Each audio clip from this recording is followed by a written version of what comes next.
বিসমিল্লাহির রহমানির রহিম। আসসালামু আলাইকুম ওয়া রাহমাতুল্লাহি ওয়া বারাকাতুহু। আজকে আমি আপনাদের মাঝে হাজির হয়েছি পবিত্র কোরআনের একটি আয়াত এবং এই দোয়া পাঠ করার সাথে সাথেই আপনার যে কোনো হারানো বস্তু ফিরে পাবেন ইনশাআল্লাহ। এই আমলটি শতভাগ পরীক্ষিত একটি আমল। আপনারা হয়তোবা জানেন না, আমি আপনাদেরকে বলে দিচ্ছি। এমন একজন বুজুর্গ ছিলেন, উনি অনেক বড় মাপের একজন বুজুর্গ ছিলেন, ইমাম আল রিদা। ইনি এত বড় মাপের বুজুর্গ ছিলেন যা আপনাদেরকে কল্পনারও বাইরে, আমি আপনাদেরকে বলে বোঝাতে পারবো না। তিনি বলেছেন সূরাতুল আনআমে এমন একটি আয়াত রয়েছে যে আয়াতের আমল দ্বারা মুহূর্তের মধ্যেই আল্লাহ তাআলার অশেষ রহমতে হারানো যে কোনো বস্তুকে ফিরে পাওয়া যায়।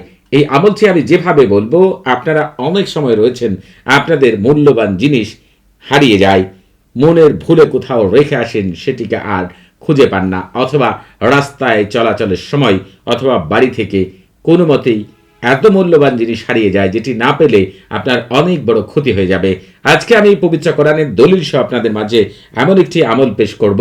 এই আমল থেকে যদি আপনারা সঠিকভাবে করতে পারেন, আল্লাহ তাআলার অশেষ রহমতে ওই বস্তু আল্লাহ তাআলা জিম্মাদারি হয়ে আপনার কাছে ফেরেশতা পাঠিয়ে ফেরত দেবেন ইনশাআল্লাহ। শুধু পূর্ণ বিশ্বাস নিয়ে আমি যেভাবে বলবো সেইভাবে আমলটি করবেন। আপনারা অনেকেই রয়েছেন আমল করেন, তদবির করেন, কিন্তু আমল থেকে তদবির থেকে কখনোই ভালো ফলাফল পান না। তার কারণ হচ্ছে আপনারা কখনোই আমল করার আগে সরফুল উম্মার এবং তাহসিন করেন না। আসলে আমল করার পূর্ব শর্ত হচ্ছে আপনাকে অবশ্যই সরফুল উম্মার এবং তাহসিন করে নিতে হবে।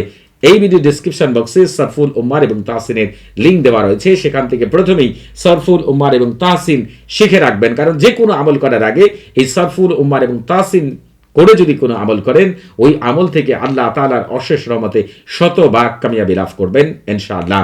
সরফুল উম্মার এবং তাহসিন করার পরে নিজে পাক পবিত্র হয়ে ওযু করে জায়নামাজে বসে আল্লাহ তাআলার উপর পূর্ণ ভরসা করে আপনি প্রথমেই যেটি করবেন, পবিত্র কোরআনের এই আয়াতটিকে আমি দেখিয়ে দিচ্ছি সূরাতুল আনাম থেকে। আপনাদেরকে একটু দয়া করে অপেক্ষা করবেন, আমি এই আয়াতটি আপনাদেরকে দেখিয়ে দিব। তারপরে হচ্ছে কোন দোয়া কিভাবে পাঠ করতে হবে সেটিও আমি আপনাদের মাঝে বলে দেব ইনশাআল্লাহ। আপনারা যেটি করবেন, সূরাতুল আনআমের এই যে ওয়া ইনদাহু, এই যে এখান থেকে শুরু করবেন, এখান থেকে শুরু করে কিতাবুম মুবিন এই পর্যন্ত, এটি হচ্ছে সূরাতুল আনামের 59 নাম্বার আয়াত। প্রয়োজনে গুগলে যদি সার্চ করেন সূরাতুল আনাম আয়াত 59, আপনারা বাংলা উচ্চারণ সহ পেয়ে যাবেন ইনশাআল্লাহ। এরপর আপনারা যেটি করবেন, এই পবিত্র আয়াতকে 7 বার অথবা 21 বার পাঠ করবেন। এরপরে এই দোয়াটিকে 7 বার বলবেন। মুনাজাতের মধ্যে আল্লাহ তাআলার কাছে চাইবেন, বলবেন, হে আল্লাহ, আপনি পথগামীকে পথ দেখান, পথভ্রষ্টকে রক্ষা করুন। সবকিছুর মালিক আপনি।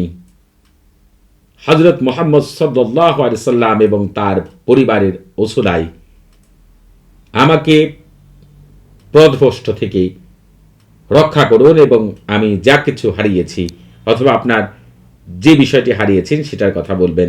আমি অমুক বস্তু হারিয়েছি, আল্লাহ তুমি আমাকে সেটি ফিরিয়ে দাও। এই কথাটি আপনি 7 বার মোনাজাতের মধ্যে বলবেন।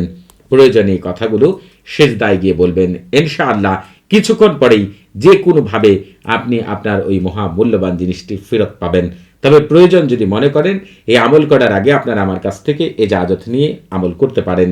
আপনাদের বুঝতে কোনো প্রকার সমস্যা হলে, কোনো কিছু জানার থাকলে, কোনো কিছু বোঝার থাকলে প্রতি শুক্রবার এবং শনিবার সকাল 9টা থেকে রাত 11টা পর্যন্ত এই নাম্বারে কথা বলতে পারবেন।